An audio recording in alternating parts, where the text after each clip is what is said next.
يا مساء الخير، يا مساء السعادة، يا مساء السكر، ايه زيادة منورين يا حتة من قلبي يا كنوزي. منورين الدنيا كلها. النهاردة طبعا ما فتحتش لايف، اعذروني، كنت في البريد وحكيت لكم الحكايات في الفيديو اذا كان هنا. نزلت فيديو على كنوز حلو قوي، اشتريت لبس يا مضروبة. فرحانة قوي. لما شفتيش الفيديو روحي شوفيه، نزل امبارح لاني طبعا اكيد ده هينزل بكرة. النهارده عندي حبة حاجات كتير عايزة اغسل. عشان اغسل لازم اطبق الغسيل اللي انا راكناه في الركنايه ده. فهبتدي اولا، اللهم صل وسلم وبارك على سيدنا محمد وعلى اله واصحابه اجمعين.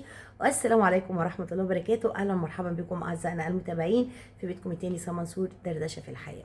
بادئه لابسه كده لاني انا لابسه لبس البيت، هروق الاوضه براحتي. طبعا انتوا ما تخشوش معايا الاوضه، وانا ما بعملش روتين في اوض النوم ولا الحمامات ولا الكلام الفاضي ده.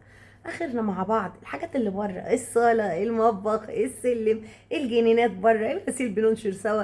انما اوضه النوم الكلام دوت لا.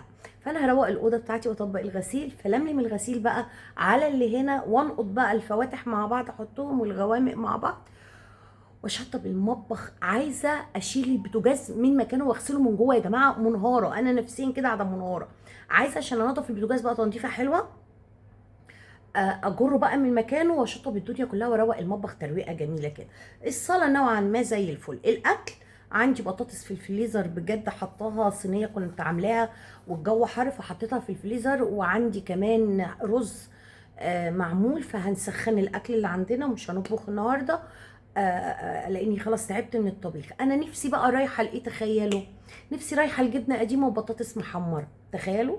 فانا بيقول لي طب وانت هتاكلي من الاكل معايا؟ قلت له هاكل عادي، انا اي حاجه باكلها. بس بعد ما طلع قلت هو هسخن له الطبيخ هاكله. انا نفسي بقى رايحه ان انا احمر بطاطس واعمل جبنه واقعد اكل بعيش كده، عندي عيش ناشف اللي هو المفقع ده، واقعد اكل بيه نعمه من عند ربنا. فمش عارفه هعرف اعمل ده في دبكه اليوم واحقق اللي نفسي فيه ولا لا. ولكن علشان انا عايزه اعلق الهدوم بتاعتي، فعايزه اخترع لها اختراع. فبعد ما اخلص الاختراع دوت هوريه لكم، اختراع بسيط يعني، حقكم عليا. على قد حالنا كده بحاول اظبط دنيتي، لان هدومي كلها متعلقه في الدولاب. الدولاب التعليقه تحت، يعني تعليقه الهدوم مش جايه بطول الدولاب، فاهميني؟ جايه بنص الدولاب من تحت. فكل العبايات والهدوم والفساتين الطويله كلها متنيه متكرمشه من تحت، يعني بعلق الهدوم بس من تحت كده، بروح لفاها وادخلها من جوه كده. فانا جبت لبس جديد مش عايزاه يتبهدل، فعماله اقول يا رب طب اعلقه فين، اعلقه فين. فجت في بالي فكره كده بسيطه، بس هيتعلق بره الدولاب مش جوه الدولاب، ولكن هعمل له زي كيس واغطيه حاجه كده. هخترع اختراع يعني، شماعه اعلق فيها الهدوم الطويله في جنب كده، هوريها لكم. فهخش اوضه النوم اخترع الاختراعات اللي انا عايزاها، واروق اوضه النوم وهوريكم الاختراع اللي انا هعمله، بس علشان تشوفوا انا بخترع ازاي في حياتي. ونبتدي نخش على المطبخ. هعمل اوضه النوم، هعمل المطبخ، ويمكن اكنس الجنينه كمان معاكم، عشان ده لو طالعه تلعب بره وتقعد، الجنينه لازم تتكنس يوم ويوم عشان تبقى الدنيا مليانه تراب. الغسيل انا هغسله، وبكره باذن الله هطلع اكنس الجنينه اللي ورا، الحته الصغيره الطرقه بتاعه المنشر من ورا من ناحيه البحر، اكنس وامسح الحبال علشان انشر، لاني بقالي فتره ما نشرتش فيها، فاكيد الحبال مليانه تراب. والارض انا ما بعرفش انشر في ارض فيها تراب. واحنا خلاص داخلين على الليل، يعني دلوقتي الساعه 6 اخر النهار، لاني كنت بره وجيت استريحت شويه واشتغلت على فيديوهاتي منتجتها. فاحنا هبتدي يومي بقى دلوقتي الساعه 6. لسه شاربه نسكافيه، واخده المسكن بتاعي، اشيائي اهي، كل مسكناتي اهي واخداها تمام. وقلت المسكن بقى يشتغل، وابتدي بقى ان انا اخش اظبط الدنيا. فاللي هيجي في ايدينا وهقدر نعمله يلا نعمله. يلا نبتدي ويلا بينا. يلا بينا. عايزه اقول لكم على حاجه كمان. انا طبعا حالا بالا تالا وانا قاعده كده بتفرج على مين بقى، هوريكم. بتفرج على اخلاص. فازاي لسه ما لحقتيش تخبري؟ ما كفاكيش اللي انت خدتيه؟ طبعا الفيديو ده ممكن ينزل بكره، فانا ان شاء رب العالمين الموضوع ده موضوع مهم جدا، هتكلم فيه بكره ان شاء الله. انا بسمع اخلاص، ما بسمعش الناس الزباله التانية اللي هم كانوا بيطلعوا ياكلوا فينا وبنهشوا في عرضنا. النهارده ظهرت حقائق، حقيقه الناس بياكلوا في بعض. فانا حابه اتكلم في الموضوع ده لاني حقي، حق جوزي، حق اولادي. هنتكلم في كل حاجه في اللايف، اذا كنا نفتح لايف على كنوز ان شاء الله النهارده، او قبل ده او بعد ده، يعني ممكن اكون قبل الفيديو اللي انا انزله لكم دوت اكون فتحت اللايف خلاص. وممكن يكون الفيديو ينزل قبل اللايف. احنا وظروفنا بقى وتظبيط الفيديوهات دي حسب ما اللي بيحمل وبيجهز بنزل. ف وكمان انا بحب افتح اللايف الاول على كنوز، الم متابعيني وحبايبي واروح بيهم على هنا عشان يبقى الفيديو القناه دي نايمه شويه، فبحاول اصحصحها وكده، بجيب متابعيني وكنوز يقعدوا يتفرجوا معايا على الفيديوهات الروتين، لان انتوا بتحبوها، وعلى فكره دايما انتوا اللي بتشجعوني. ايوه طيب طيب يا حبيبي.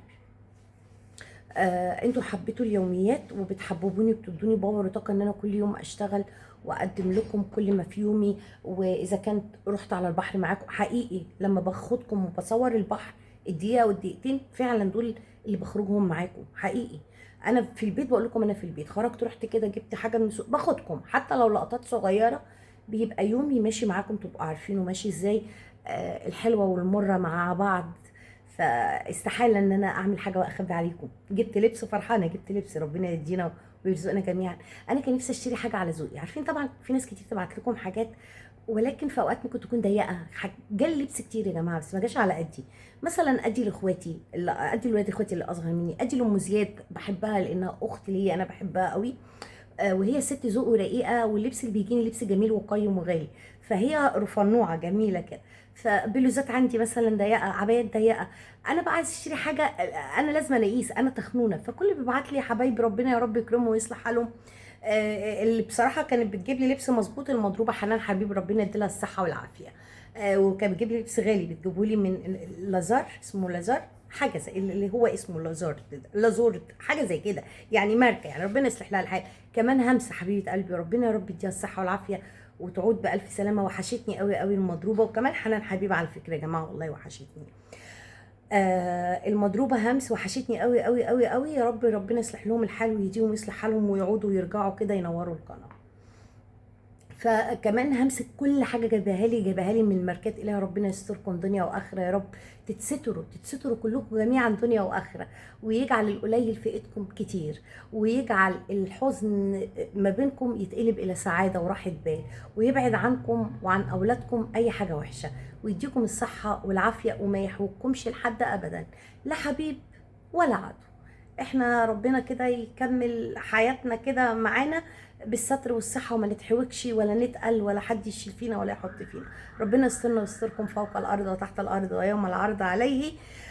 ربنا يرزقنا ويرزقكم رزق يتعجب له أهل السماوات والأرض. اللهم آمين يا رب العالمين. يصلح حالكم ويرفع من شأنكم ويفك ضيقتكم ويبارك فيكم ويبارك في أولادكم، وما وقعكمش في ضيقة أبدا ولا يحوكوا لحد أبدا. جميعا جميعا جميعا لكل كنوز سوا منصور وكل حبايب سوا منصور دردشه في حياتنا. ربنا يسعد حالكم ويسعد ايامكم زي ما بتسعدوني.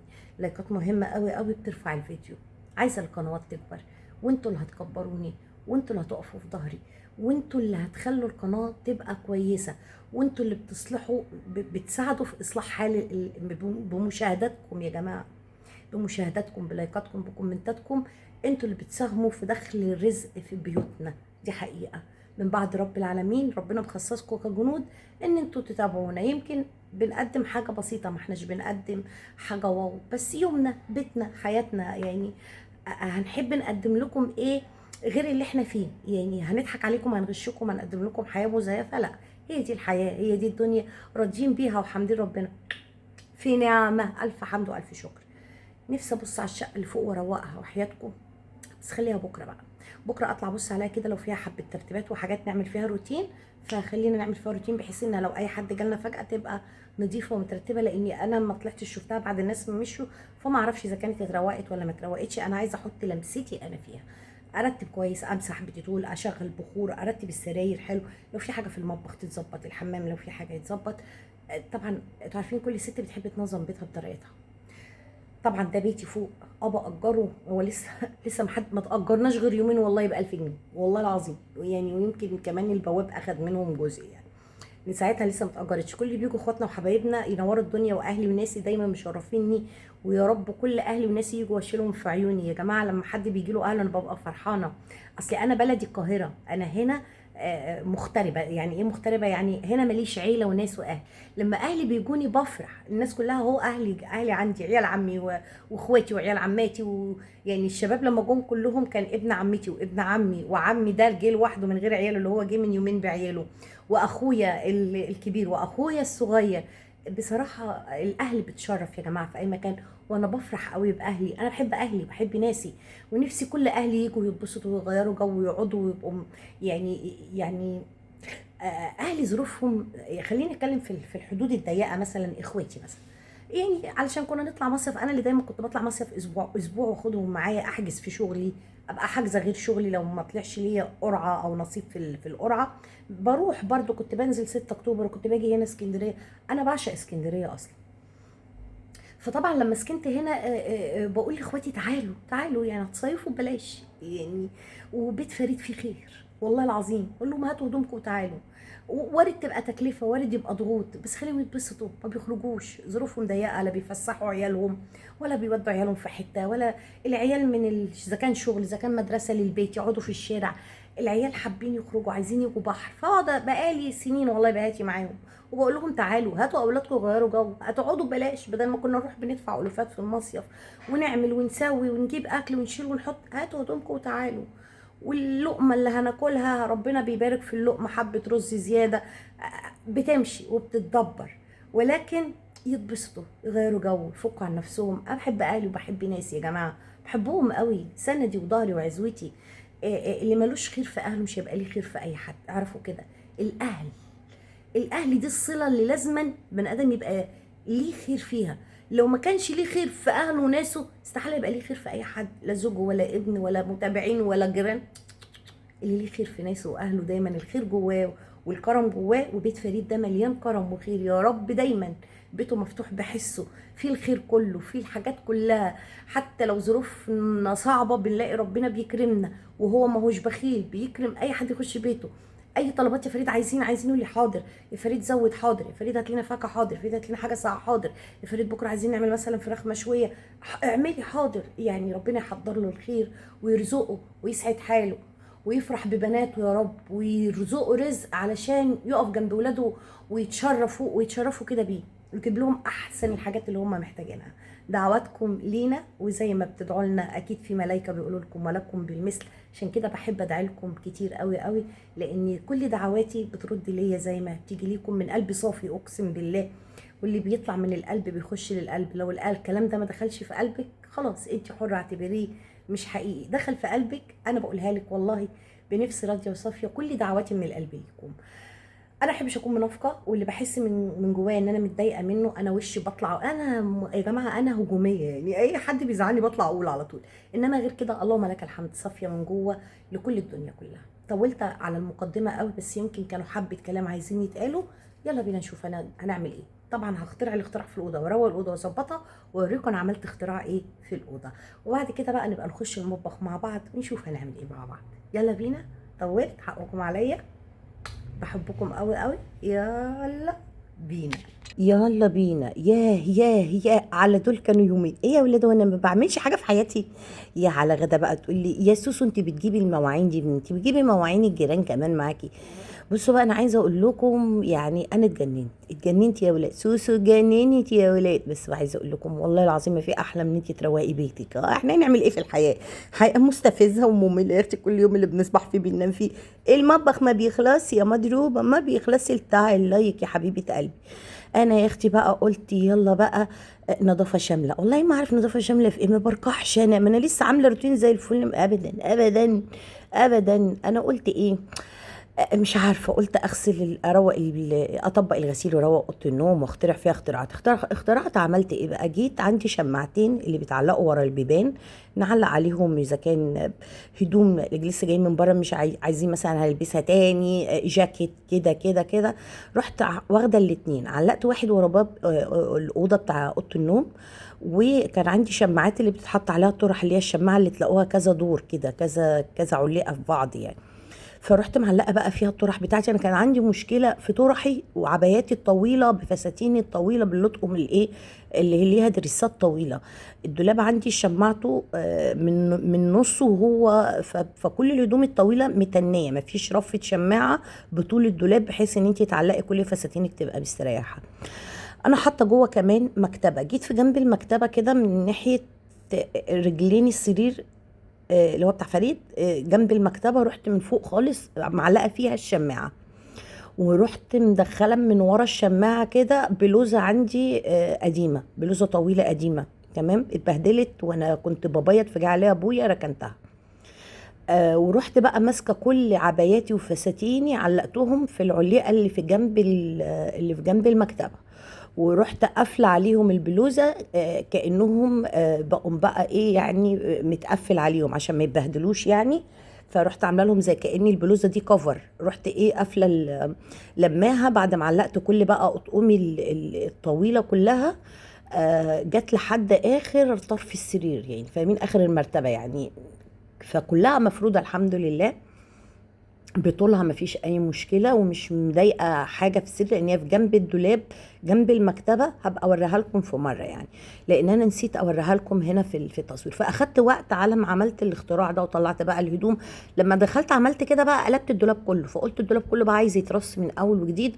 كمان كنا في اواخر في اول الصيف كده، كان في كام جاكيت لفريد بيلبسهم على التيشيرتات. طبعا دلوقتي خلاص ما بقوش يتلبسوا، فبرضو شلتهم وركنتهم، فقلت بقى انا لازم اروق الدولاب كله، ففضيت بقى الدولاب كله قدامي على السرير. واخدت فتره كبيره لحد ما لقيت فريد داخل بيقول لي يا سامي انت مش هتغدينا؟ فقلت له هسخن لك الاكل على طول. فقبل بقى ما اخش وانا بعمل المواعين كده، رحت حاطه صينيه البطاطس في الفرن، ورحت حاطه صينيه وكمان كان عندي حبه لحمه كده معمولين ببصل كده، كانت عاملاهم مرات ابن عمي لما كانوا هنا، فنزلت لي الرز ده هي اللي كانت عاملاه فوق يوم الغدا، وانا كنت عامله محشي في العشاء. وهي ماشيه راحت قالت لي والله بصي احنا الاكل فاض كتير، راحت نزلت الرز ونزلت ايه حبه اللحمه اللي كانت عاملاهم ببصل، كانت عامله لحمه ببصل وكانت عامله لحمه كمان مسلوقه. المهم هم اتغدوا اللي اتغدوه كلهم، كله اتغدى فوق حتى فريد، وانا قالوا لي تعالي اتغدي، قلت لهم لا انا ما باكلش، كلوا انتوا دلوقتي، انا ما بتغداش يعني دلوقتي. فكان يوم بصراحه يعني بقى كان يوم طويل، كان يومين طول على فكره. انا عايزه اقول لكم ان انا كان اليوم اللي انا فيه دلوقتي ده، اللي انا بغسل لكم فيه المواعين، اليوم ده من بدري رحت البريد، وبعد كده دخلت محل صورت لكم فيه اللي هو بتاع اللبس، وبعد كده رجعت البيت ريحت شويه، وقمت بقى ابتدي ان انا اغسل المواعين واعمل الهدوم. فانا قعدت في الاوضه بتاع حوالي ساعتين. وبعدين حطيت علشان اطلع بقى الابيض من الغامق ميني لميلي، عشان ما احطش غسيل وارجع الاقي ايه ابيض وهكذا. فاضطريت ان انا استنى لما اخلص الاوضه علشان الملم بقى الهدوم كلها. وفعلا ده اللي حصل. انا هنا بغرف الاكل الفريد علشان نتغدى، بس انا ما اتغديت والله ما فاكره. المهم حطيت لي فريد يتغدى، وابتديت بقى ارش ايه بقى زي ما انتم شايفين كده البوتاجاز سخن من جوه ومن بره. اضحككم، انا عايزه اقول لكم بقى ان انا عملت كل حاجه ونسيت اعمل البوتاجاز من جوه، تخيل. ورشيت فيه بتاع لحد دلوقتي، بس اقوم اغسله دلوقتي لان انا مريت بيومين صعب جدا يعني. المهم خدت في الاوضه حوالي يجي ساعتين والله ما فاكره، بس خدت وقت طويل وكان لسه باقي حبه بقى حاجات صغيره زي طرح تاني تتعلق، رفين عندي عايزين يترتبوا. فلما فريد نده رحت برضو ايه سبتهم، وقلت ايه لما اخلص اخش لهم، ونفس الحكايه يا سعاده برضو ما اتعملوش، وبرضو مركنين زي ما هم، بس هم حبه حاجات صغنطاطين كده للترتيب النهائي يعني فاهمين. لكن كل حاجة الحمد لله يعني قضيت على سهام انتقمت منها. عارفين الفيديو بتاع المرة اللي فاتت اللي قلت لكم كأني جبت واحدة وبنتقم منها، عشان النهاردة نفس الكلام، هي نفس الواحدة انتقمت منها بزيادة. تسألوني ليه؟ اقول لك والله ما اعرف، انا ما بعرفش اقعد يا جماعة، بقعد اقول لنفسي، انا نفسي بقعد اقول لنفسي يا بنتي اقعدي، بس يا رب يدينا الصحة والعافية ونفضل واقفين كده. قلت لا، انا بقى قعدت الملم في الاطباق اللي كانت فوق وكانت تحت. طبعا هما كانوا سايبين اطباق فيها اكل، كانوا منزلين لي حاجات في التلاجة فيها اكل، كله لملم بقى. وفضيت الاكل، فضيت حله المحشي اللي كنت عاملاها، فضيت ال الاكل بتاعهم اللي انا كنت اللي هم كانوا عاملينه برضو، غرفته وفضيت بقى ولملمت كل بقى الاطباق، واللي اتغدينا فيها كمان لملمتها. يعني هتلاقوني كل شويه بلملم في اطباق وبحطها بقى، بشوف في اطباق في التلاجة كده بلملم كله بقى، يلا نظافه يلا نظافه. انا غرضي كله ان انا عايزه اشيل البوتاجاز من مكانه. فبصيت لقيت بقى كله قر فاهمين. اي حبه حاجات تحت الحوض حساهم مش نضاف قوي من الركنه، اطلعهم واغسلهم عشان يبقى عملت نظافه شامله للمطبخ داخلي وخارجي وكل الارفف وكل حاجه. وفضيت بقى الصواني بتاعت الزيت، الصواني اللي كنا عاملين فيها هنا، هو بشيل اول دوره من الغساله بقى البيضه، وهروح اقعد بقى انقض تاني الفواتح. اخد بقى ايه، احنا بيبقى عندنا ابيض وفواتح وغوامق، يعني البلوزه اذا كانت في بلوزه خضراء، بلوزه صفراء، بلوزه حمراء، اذا كان في بنطلون بناطيل فواتح، هدوم في تيشيرتات فواتح، كل ده بيتلم بقى اللي هو نمبر 2 بعد الابيض الايه الهدوم الفواتح. وخليت بقى اخر حاجه الايه الهدوم السمراء بقى، البناطيل سودا، عبايات سودا، الغوامق بقى كلها. عملت الغسيل على 3 دورات، واخر دوره الرابعه كانت بقى اللي هي الايه فوط المطبخ والستاره اللي بتعلق في المطبخ. مفرش كان مفروش على ترابيزتي اتبهدل قوي، ولملمت كله بقى بحبه كلور في الاخر لان ما بحطش كلور على الغسيل، لكن فوط المطبخ لازم انا احط عليها كلور وهي بتتغسل علشان تبقى نظيفه. فكان عندي حبه فوط بقى بتوع المطبخ، ولملمت معاهم ستاره المطبخ اللي هي بحطها هنا تحت الحوض ده، كانت مهزله، كانت مبهدله قوي، والاستيكر بتاعها اللزق بتاعها اتشال من مكانه. وعندي فيه حز بطوله كده وقع اتكسر من اللي بيحز، من اللي بيشيل عارفين انتوا الحزوز الرخام اللي بنحطها عشان الميه ما تنزلش من على الرخامه اللي في الوش، اللي مطرح ما انا ما واقفه كده لو تاخدوا بالكم مش موجود، وقع واتكسر. فانا قلت بقى ايه، يا اما هكلم الراجل يجيب لي واحد ويحطه لي. فجيت قلت ايه، طب ما انا الزقه في بعض والزقه لحد ما اشوف الراجل، لان الميه كلها بتسحب من الرخامه لما ببقى مشغوله بقى كده والميه كتير حواليا، زي ما انتم شايفين كل شويه بنزلها على الحوض بايدي، فبتنزل في الارض بتغرق لي المطبخ. فهو بيبقى حته قطعه الرخام الصغيره اللي بيحطها على الحروف دي بتبقى ايه، ما تخليش الميه تنزل في الارض تبقاش مغرقه لك الدنيا. فقلت يلا تظبيط لكل حاجه بقى، يعني انا عايز اخلي المطبخ ده زي الفل. كنت نفسي اعمل العمله دي في العيد، بس خلصت كل الشقه من فوق ومن تحت. زي ما انتم عارفين كنا لسه مخلصين الشقه اللي فوق، فعملت روتين للشقتين، كنت مهلوكه في العيد، ما قدرتش ان انا اشيل البوتاجاز. قلت لا خليه في الروقان اعمله، والحمد لله عملت نظافه شامله للمطبخ كله حقيقي، خليته زي العسل. في حاجات كتير انتوا ما شفتهاش، كنت مخليه البيت كله بصراحه زي الفل. كنست الجنينه اللي بره غسلت مشايات، كان عندي حبه مشايات اتوسخوا بيتبهدلوا بسرعه فطلعتهم، قلت بالمره اغسلهم. نشرت الغسيل غسلته كله، وطلعت كنست الجنينه اللي ورا اللي هي بنشر فيها ورحت نشره الغسيل. رجعت روقت بقى لمت الزباله كلها، ورجعت في الجزء اللي عندي اللي بقعد فيه دوت في الاخر بتاع المكتب ده، بجزء اللي عندي الغساله والتلاجة. عملت كل حاجه، الحمام غسلته. بص انا عايزه اقول لكم انا خليت الشقه زي الفل. احنا هنا لحد دلوقتي ده اليوم الاولاني، صحيت بقى لا يا ربي هو كده احنا ختمنا ولا لسه؟ احنا كده في اليوم الاولاني عند تخليص جزء من المواعين، ده كان اليوم الاولاني. بتهيألي ده تاني يوم انا غسلت اول كمية مواعين ولحد الحلة والصواني، ده كان اول يوم. بعد كده ابتديت بقى صحيت الصبح لاني تعبت وخلاص جبت اخري، قلت لا ما اكيد خلاص يعني هعمل ايه تاني، ما في حاجات كتير لسه عايزة تتعمل وخلاص يومي خلص وباوري ومجهودي خلصوا، فاكمل بقى بكرة عشان نكمل بقى على كله. ابتديت طبعا ارجع تاني يوم الصبح زي ما انتم ما شايفين كده، ابتدي ان انا اعيد وازيد واشتغل من اول وجديد. ده كان تاني يوم بقى على التوالي. صحيت اللي هو فتحت عيني كده، دخلت وش بالكاميرا بتاعتي على المطبخ وعلى الغسالة، بقيت واخداكم معايا في كل حتة شوية علشان تبقوا شايفين انا يعني نوعا ما تبقوا واخدين بالكم انا بعمل ايه. اطلع احط غسيل في الغسالة، اشيل غسيل. انا بقى عايزة ابتدي ان انا الدوره اللي تطلع ما انشرهاش ليه، لان انا ابتديت بالابيض. فانا لو رحت هنشر الابيض من ورا.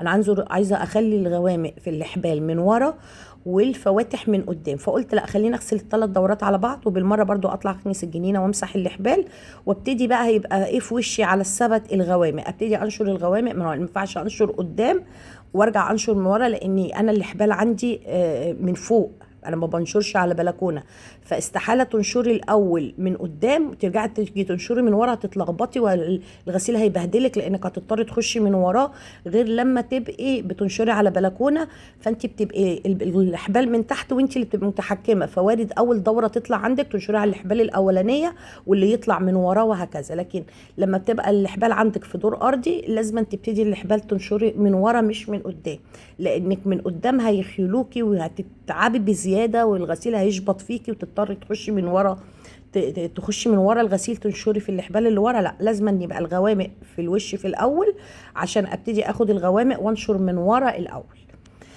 فانا اضطريت ان انا اعمل كده، ان انا اكون من ال3 ادوار الاول، احط زي ما بتشوفوا كده بحط الغسيل واسيب السبت جنب الغساله. حطيت اول دوره البيضه وحطيتها في السبت، وبعدين الغوامق جت عليها في السبت في النص، وبعدين اخر حاجه غسلتها الغوامق كل الالوان في النص.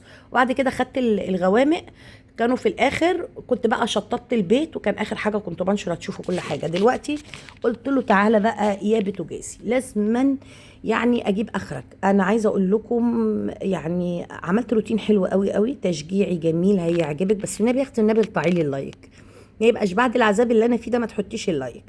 هتقولي لي يا سوسو هو انت العذاب انت مش بتروقي في بيتك؟ والله يا اختي عارفه ان انا بروق في بيتي، وانا بروق في بيتك انت، ما انا بروق في بيتي والله، بس بتشجعيني يا مضروبه، بتشجعيني عشان لو الفيديوهات عجباكي اتشجع كده واروح عامله لك فيديوهات زي كده كتير. لكن ما تحطيليش اللايكات ولا الفيديوهات مشاهداتها معفنه، ازعل يجي لي اكتئاب، ما صورلكيش انت كمان تكتئبي. قومي يا اختي، قومي يا اختي، قفي قدام حوضك، وقومي قفي قدام بوتاجازك. لا قاعده قدام التلفزيون هتنفعك، ولا قاعده تقعدي تبكي حالك هتنفعك، ولا تقعدي بقى تقولي انا مش قادره وكل يوم هغسل مواعين، وكل يوم كلنا كل يوم بنغسل مواعين. هو في حد في الحياه كل يوم مش هيغسل مواعين؟ طب يعني قولي، هو انت مش كل يوم بتاكلي؟ مش كل يوم بتغدي ولادك؟ مش كل يوم بتفطري ولادك؟ مش كل يوم بتغسلي خضار؟ امال انت عايشه ليه؟ فبالتالي لازم كل يوم مواعين، فاشتغلي. قومي بقى وما تكسليش تقعدي تقولي لي انا تعبانه، اصل انا امبارح. كلنا اهو كل يوم اهو، حتى سوسو ذات نفسها مهروسه قدامك اهو. ابتدت غدا فهمي تحسدني في مواعيني، ذلك يا غاده بقى انا اخد كنوزي واروح ادافع لك قلبا وقالبا، واجري وراكي من المنسات هنا وهنا لملم في اشيائك وخناقاتك، وفي الاخر يا غاده تقولي لي سوسو بتغسل كل يوم مواعينها مواعين الجيران. لا اختي دي مواعيننا بس، وحياتك مواعين انا وسيل بارون. بس انا مهلكه يا جماعه، انا مهلكه. هنا بقى انا بعمل ايه؟ انا قررت ان انا اعمل زي ما بشوف في اليوتيوب، انضف بقى ايه عيون الفونيا بتاع البوتاجاز. عايزه اقول لكم على حاجه بقى، شفت كل الفونيا بتوع الناس قصيره، يعني البوز ده تلاقوه باين كده، لا انا الفونيا بتاعتي حاسه ان انا عماله احط في خل قد كده، ما بيتمليش، اطار الفوني سحب على تحت. وما علينا، عايزه اقول لكم ان العين الكبيره اللي في النص من ساعه ما جبت البوتاجاز ده وهي بتهبب. انا هعمل لها تيست هتشوفوه دلوقتي. انا هنا بقى بشيل البوتاجاز، بصوا بقى البوتاجاز تحته ايه، بصوا البوتاجاز بقى، بصوا بقى المهزله، بصوا يا عيني عليك يا سوسو، والله العظيم يا عيني عليا. شايفين؟ هتقولي لي يا نهار ابيض يا سوسو، يعني انا كل يوم هشيل البوتاجاز من مكانه؟ يا اختي انت مش عارفه المعاناه قد ايه، المطبخ ضيق، والبوتاجاز عشان اشيله هو والانبوبه، لاني خرطوم الانبوبه برضو قصير مش طويل، فلازم احرك البوتاجاز مع الانبوبه الاثنين في وقت واحد. يعني انت متخيلاني؟ يعني انا عشان اطلع البوتاجاز من مكانه واطلع بص الصفار ده بتاع الانبوبه، انا عملت اختراع في الانبوبه حلو قوي قوي، لبستها كيس زباله. اه والله العظيم لبستها كيس زباله اسود، عفوا اعزكم الله، كيس قمامه. قلت عشان ما تصديش وتبقى ايه محمي، وفي الاخر تفضى ياخدها بكيسه ويجيب لي واحده احط فيها كيس تاني، وربطته كده من فوق الكيس غطاها كلها، وبقت حاجه جميله. غسلت البوتاجاز بقى شايفين من الجناب ومن ورا ومن قدام، بس نسيت اغسل الفرن من جوه، بس انا عشان تعبت جبت اخري، هتشوفوا انا حصل فيا ايه يعني. وابتديت بقى انضف الحيطه اللي من ورا البوتاجاز كلها، وكمان حتى بصوا الحيطه كلها من فوق ومن تحت بقى. يعني عملت انا كائن بحب طالما فتحت يلا بقى ما اخلي كل حاجه زي الفل. الرخام حتى اللي تحت الرخام اللي من تحت ده كمان طلعته في الاخر، بس لسه في الحوض هغسله برضه، لان انا بتعمل حبه بره وحبه جوه قبل الليل ما يليل الميه شديده وهكذا. غسلت الجنب التاني برضه، كان الجنب التاني متوسخ اكتر من الجنب اللي ناحيه، عشان الجنب التاني ده ناحيه الحوض، فطبعا بقى ميه بتقع عليه معرفش ايه، كان متبهدل عن الحوض. بصوا بقى جبت كيس كمامه اهو ولبسته في الانبوبه. بصوا يا جماعه عشان احرك البوتاجاز لازم انا اشيل الانبوبه معاه في نفس الوقت، فبقيت بحرك البوتاجاز بايد وبشيل الانبوبه بايد تانية. انتم متخيلين بيهدني قد ايه؟ ومن هنا بغسل بقى مكان الانبوبه بالسلك علشان الصدى كمان يتشال خالص اللي على السيراميك. بصوا بقى حطيت الانبوبه الاول مكانها بايدي وانا بزق البوتاجاز، لازم اتنين يخشوا سوا يطلعوا سوا، لان الخرطوم قصير ما ينفعش اشد الانبوبه. البوتاجاز لازم يتحط، البوتاجاز ليه عدله يا جماعه، لازم يتحط في مكانه، يبات في المكان ما بين الرخامه اللي عليها البلاستيكه دي اللي انا حاطه عليها توزيع التوابل، وما بين الرخامه بتاعه الحوض، فهو لازم يخش بطريقه معينه يعني. بعد ما رشيت بقى فيه الخل والليمون وبيكنج باودر، قعدت بقى احاول انضف من حواليه كده وكده. تخيلوا فعلا ان حتى ان الفوني بتاعتي غريبه غويطه لجوه قوي، انا ما قدرتش اوصل لنهايتها. وحسيت ان الخل اللي بدلقه كتير ما بيظهرليش. بوتاجاز الفوني بتاعته غير البوتاجاز بتاعكم، غير الفوني بتاعتكم. المهم حاولت انضفه بقى بقدر الامكان، قلت يلا دينا عملت اللي عليا. اشتغلت العين عدل. انا كان الغرض كله ان انا انضف والعيون تبقى كويسه. تخيلوا بقى اني فعلا وجبت راجل يصلح لي البوتاجاز، عمل لي الشوايه من فوق وقال لي ان العين الكبيره دي عايزه فونيا، وانا معيش فونيا. هبقى اجي لك مره تانية اعمل لك الايه، الفونيا بتاعت العين الكبيره اللي في النص دي. من ساعه ما جت كل ما اجي اشتغل عليها للضروره تخلي الحلل هباب من اول ما تحطي الحله عليها. عارفين بعد ما عملت الحركه دي، مع اني حسيت اني مش ما فيش نتيجه، انا هنا حاولت اولع العين علشان اشوف القطنه اللي في قطنه دخلت في العين الصغيره دي. هروح اجيب بقى الملقاط بتاع البخور، كان لقيت عندي ملقاط كده طويل بتاع بخور، لاني لو ما كنتش عرفت اطلع القطنه اللي من جوه دي كان العين دي اتسدت خلاص بقى، الا اذا كان حد يجي يفك البوتاجاز. بصوا بصوا طلعتها اهي بالملقاط. يعني بفصل الكاميرا بقعد ادور على حاجات. البتاع ده كان في درج الشوفونيره، ودرج الشوفونيره مقفول، المكتبه قافله عليه، فكانت صعب ان انا اطلعه، بس طلعته عشان اشيل القطنه اللي دخلت جوه في التحت ومش عايزه تطلع. بصوا بقى، انا بقى جيت اختبر العين دي لقيتها شغاله حلو. بصوا حطيت الكوبايه عليها اهو ما سودتش. انا بقول لكم كنت اول ما احط اهو، حتى فضلت احطها كده شويه لقيتها ما سودتش، ما عملتش باب. قلت يبقى نفعت الايه التجربه. هنا بشيل الالوان بقى اهو، دي الفواتح، دي الالوان اللي هو تاني دور، وهنزل بقى بالايه بالغوامق بقى الاسود بقى. انا هناك الناحيه التانية كده لما بتبقوا انتم متعلقين على الكاميرا انا ببقى قاعده بعدل الهدوم، عشان انا احب اعدل الهدوم حته حته، يعني ما اخدش غسيل كده زي ما هو واحطه في قلب الغساله. لا انا بعدل الهدوم حته حته وبعدين اروح حطاها في الغساله. وهنا بقى رحت ايه، حاطه الهدوم، وكمان رحت بقى فاصله الكاميرا وغيرت هدومي، حطيتها كمان تتغسل اللي اتبلت مني بقى في العكه اللي فاتت دي كلها، وغيرت هدومي وابتديت زي ما انتم شايفين اهو مغيره اهو، بس احنا في نفس ذاتك الوقت يعني. وحطيت بقى يتغسل، وقلت يلا بقى اطلع على الجنينه اظبط الجنينه واغسل المشايات في الحمام. ولكن قلت لا، طب وانا ليه ما انا اعمل ربصه في الجنينه كده وبلبطه. ولقيت الميه شديده بقى اغرتني، وغسلت الكراسي وغسلت الباب وغسلت المشايات. تعملي في نفسك كده ليه يا سام؟ والله ما عارفه، والله ما عارفه، انا مش فاهمه انا بعمل في نفسي كده ليه، بس اهو دي سهام. وسقيت الزرع الريحان وطلعته مكانه بره، وخليت الدنيا زي الفل. طبعا التليفون كان كل شويه بيفصل في حاجات كتير انتوا ما شفتهاش، لان التليفون مساحته كبيره وانا مش واخده بالي، عماله اقول وانا كل شويه الاقيه مفصول ليه. المهم رحت مفرغه حبه مساحه، لكن في حاجات كتير مع ضغط المساحه ما اتشافت. طلعت بقى اكنس كمان الجنينه اللي بره. انا يا جماعه حافيه حافيه، انا ماشيه حافيه طول الفيديو لو تاخدوا بالكم بقى، مش لابسه الشبشب. كل مره اقول لكم الشبشب لون بشره رجلي فانتوا مش واخدين بالكم. المره دي ماشيه حافيه. ماشيه حافيه ليه يا سوسو؟ ماشيه حافيه يا اختي غصب عني، انا اصلا ما بعرفش امشي حافيه، هتلاقوني بعرج وانا ماشيه. ماشيه حافيه لأني مش قادره البس الشبشب. انا رجلي وانا قاعده على الكرسي كانت نملت قبلها اليوم اللي قبلها، وجيت بشيل رجلي علشان منمله، راحت صباع رجلي الصغير واللي جنبه دقر في ايد الكرسي، فرحت زقها بسرعه عشان منمله وجعتني.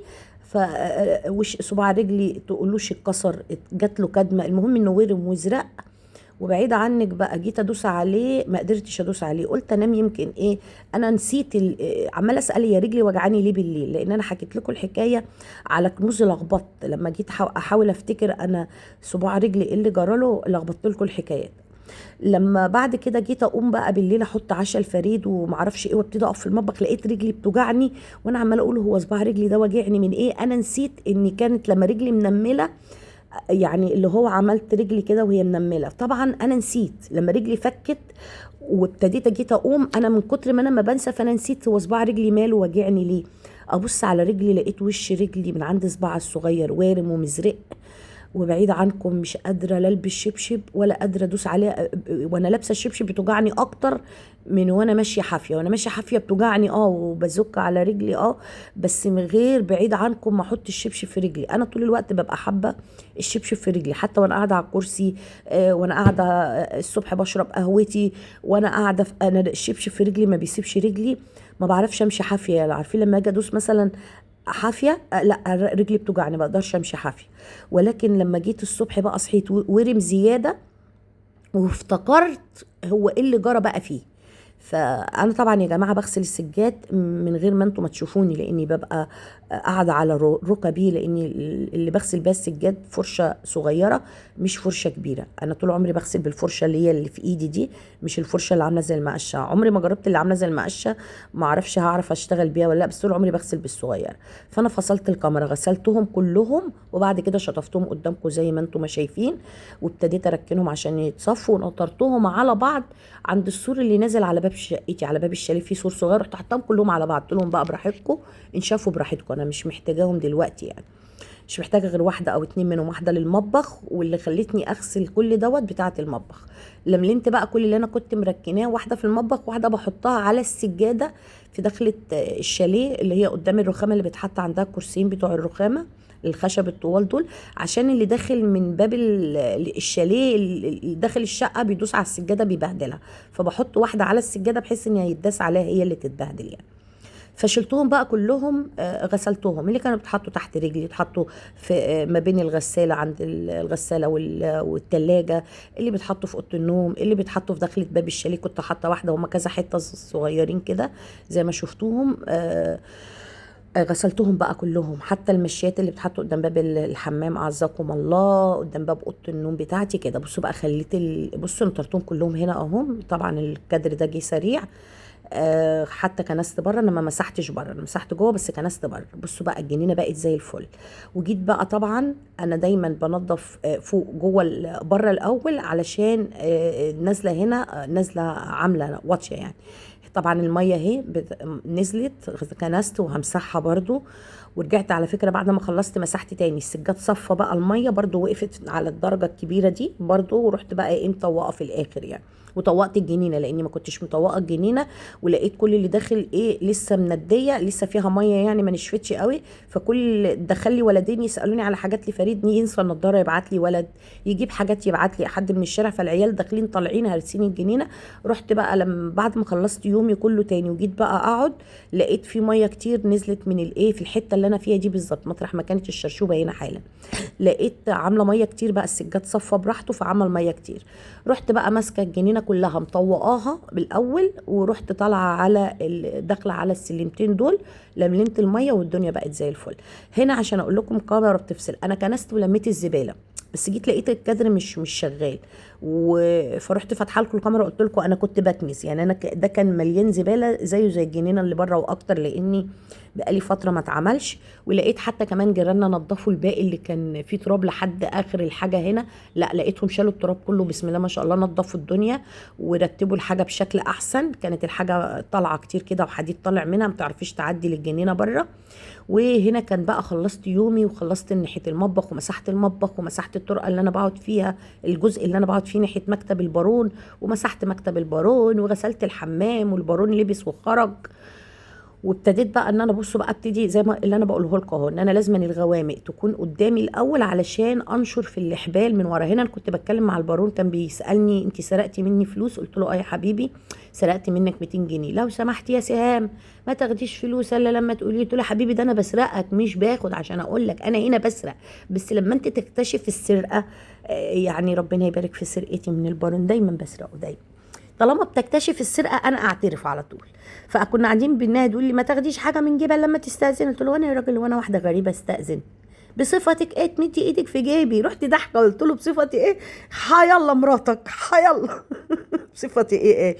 هنا بقى يا جماعه ابتديت انشر زي ما انتم شايفين. بصوا هنا بقى بقول له بصفتي ايه؟ بصفتي مراتك يا راجل. هكون بصفتي ايه؟ كان هنا فريد بيلبس بقى وخارج رايح يجيب كفر للعربيه بتتبهدل. حكيت لكم الحكايه دي في الفيديو اللي نزل على كنوز. ابتديت اهو انشر بقى الغوامق. هنا بقى اللي انا بقول لكم اني لو انا نشرت الابيض الاول في الحبال اللي قدام، هاجي انشر بقى في الحبال اللي ورا هتبهدل. ليه؟ هضطر ان انا اخش من ايه من ورا الابيض انشر. لكن الاسهل اني طالما الحبال دور ارضي وهتبقى من فوقيكي، مش هي اللي هتبقى من تحت وانتي في بلكونه. البلكونه اسهل على فكره في النشير، ولكن دي برضو لطيفه مش وحشه يعني، لانك ما تحطيش مشابك، بتنشري الحاجات نصاص كده سريعا وتريحي دماغك من المشابك ما بتقعش يعني. فكان لازم الغوامق تبقى من ورا. فده اللي انا كنت بحكي لكم فيه من شويه، اني انا كونت الغسيل كله في قلب السبت، طلعتهم الثلاث دورات ورا بعض، وابتديت انشر الغوامق من ورا في النص الفواتح الالوانات. وادي اخر حاجه زي ما انتم شايفين بنشر الابيض اهو، اللي هو ابيض ابيض بقى حاجات البيض. انا احب الغسيل يكون منظم، طول عمرنا نحب ننشر الابيض من قدام، الالوان من وراه، الغوامق في الاخر خالص. فانا زي ما اتعودت انشر طول عمري، بيبقى شكله احسن من هدوم الفواتح تبقى من قدام، بيبقى شكلها حلو كده، تحسي انت غسلتي كده الغسيل مزهزه ومنور. كانوا حبه غسيل شايفين قد ايه عسل العسل العسل. ودخلت بقى بصوا بقول لكم، بصوا الدنيا عامله ازاي، بصوا الجمال. تعالوا بقى اوريكم البحر، تعالوا اوريكم البحر. يا سلام يا سلام. وهنا انت وصلتي معايا خلاص للحظات السعيدة ونهاية الفيديو الأجمل من الرائع. عملت فيه حاجات كتيرة، خلصت البيت زي الفل، الغسيل مغسول ومنشور زي ما انتم ما شايفين، مطبخي يشف ويرف من فوق ومن تحت. بس عايزة بقى ايه، ارصرص المواعين اللي كانت بتتصفى على الرخامة من فوق، اركب الستارة اللي اتغسلت كده، يبقى مطبخنا، احط السجادة بتاعة المطبخ وشكرا. وكده اليوم امبارح كان زحمة، البحر كان زحمة، كان جميل قوي قوي قوي قوي قوي. انا صورته لكم على فكره برضو بشكل اوضح لما خرجت امبارح وصورت لكم البحر كان عليه زحمه قد ايه. كان يوم زحمه، الصيف ابتدى يا ولاد. شايفين جمال البحر وحلاوته، على قد ما البحر ما كان عالي قوي كده، بس كان عليه ناس كتيره قوي قوي قوي قوي. يا رب الفيديو بتاعي يكون عجبكم، يا رب تكونوا بتقضوا وقت ممتع جدا في فيديوهاتنا. ارجو منكم بس يا جماعه اللايكات اللي بترفع الفيديو، اللي يخش يتفرج ومش مشترك يشترك في القناه، كبروا القناه يا جماعه. حاسه اني انا استاهل ان انتوا تقفوا في ظهري وتكبروا القناه وتكبروا المحتوى بتاعي الجميل المبدع الروعه. انا مغروره جدا. هنا الجنينه بوريها لكم، بصوا بوريكم الجنينه اهي زي ما انتم شايفين. انا هنا طالعه لكم من الباب الخلفي، اللي هو الباب اللي انا كنت بنشر من عنده، اللي هي الطرقه الصغيره. هرجع اخش تاني اهو من عند طرقتي. بصوا كنسوا بقى وشالوا التراب اللي كان مضايقني في الارض، كتر الف خيرهم والله. نضفوا كمان، نضفوا وظبطوا الدنيا. هنا القطط قاعده، بصوا بقى كان الجزء ده كله مليان تراب. بصوا ظبطوا الحاجه كويس وغطوها لملموها كويس ووسعوا الحته الخارجه يعني زي ما انتم شايفين بقى. بصوا الغسيل شكله جميل ازاي. واشكركم جدا جدا، والسلام عليكم ورحمه الله وبركاته.